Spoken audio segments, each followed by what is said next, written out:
మహాగణుడును మహోన్నతుడైన యేసుక్రీస్తు వారి నామములో మీ అందరికీ శుభాలు తెలియజేస్తూ ఉన్నాను. ప్రియులారా, దేవుని వాక్యమును ధ్యానిందాము. కీర్తనల గ్రంథం 94వ అధ్యాయము 19వ వచనం. నా అంతరంగమునందు విచారములు ఇచ్చుగా, నీ గొప్ప ఆదరణ నా ప్రాణమునకు నెమ్మది కలుగజేయుచున్నది. ప్రియులారి, ఉదయకాల సమయంలో పరిశుద్ధాత్మ దేవుడు మనందరితో మాట్లాడుచున్న మాటలు. భక్తుడంటూ ఉన్నాడు, నా హృదయము విచారముతో నిండిపోయినది, ఆదరణ లేక నలిగిపోతున్న జీవితాన్ని నేను కలిగి ఉన్నానని ఇక్కడ మాట్లాడుతున్నాడు. ఈనాడు మానవుడు పైకి నవ్వుతూ ఉంటున్నాడు, కానీ తన మనసులో ఎంతో విచారము, వేదన, ఆదరణ లేక నలిగిపోతున్నాడు మానవుడు. వాక్యం వింటున్న ప్రియ స్నేహితులారా, ఏ కష్టముల గుండా ప్రయాణము చేస్తున్నారు?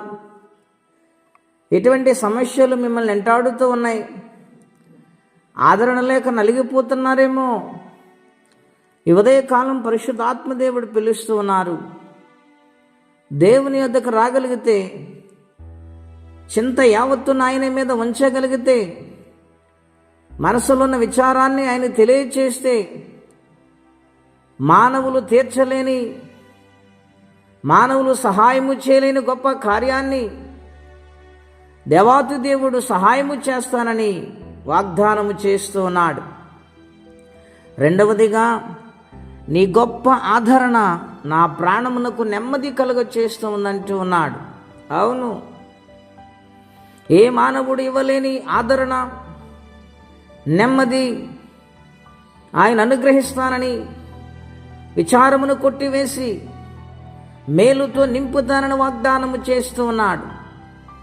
యోహాను సువార్త 5వ అధ్యాయములో 38 సంవత్సరాల నుండి పక్షవాయువుతో ఆ కోనేటి దగ్గర ఆదరణ లేక కృషించిపోతూ చెప్పుకోలేని సమస్యలతో బాధపడుతున్న వ్యక్తి ఉన్నాడు.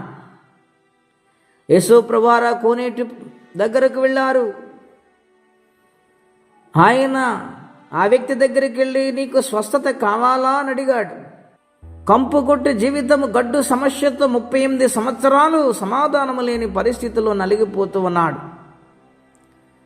యేసుక్రీస్తు ప్రభువారు తనను చూశాడు, కనుగొన్నాడు, కనికరించాడు. జాలిపడి వెళ్ళి తనను ఆదరించటానికి మాట్లాడుతుండగా తన సమస్యను చెప్పాడు. వెంటనే దేవుడు దానికి పరిష్కారం చూపి గొప్ప స్వస్థత ఇచ్చారు. ప్రియులారా, ఆదరణ లేక బాధపడుతున్నారా? అందరూ నా వారనుకుంటున్నాను, ఎవరూ కూడా నన్ను అర్థం చేసుకోలేకపోతున్నారా? నలిగిపోతున్నారా?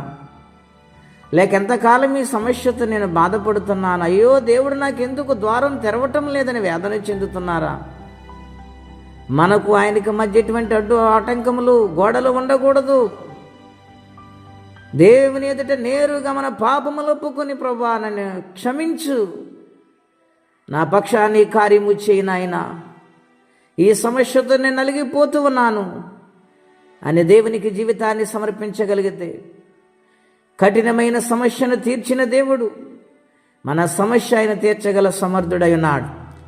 కనుక విశ్వాసముతో దేవుని యొద్దకు రండి, సమాధానముతో నింపబడతారు, గొప్ప ఆదరణ ఆయన ఇస్తారు. అటువంటి జీవితం ప్రతి ఒక్కరు పొందుకోవాలని కోరుకుంటే మాటలు నేను ముగిస్తూ ఉన్నాను. ప్రార్థన అండి. అత్యంత కృపగలిగిన మహాదేవ, ఘనమైన మీ నామం కొరకై స్తోత్రములు.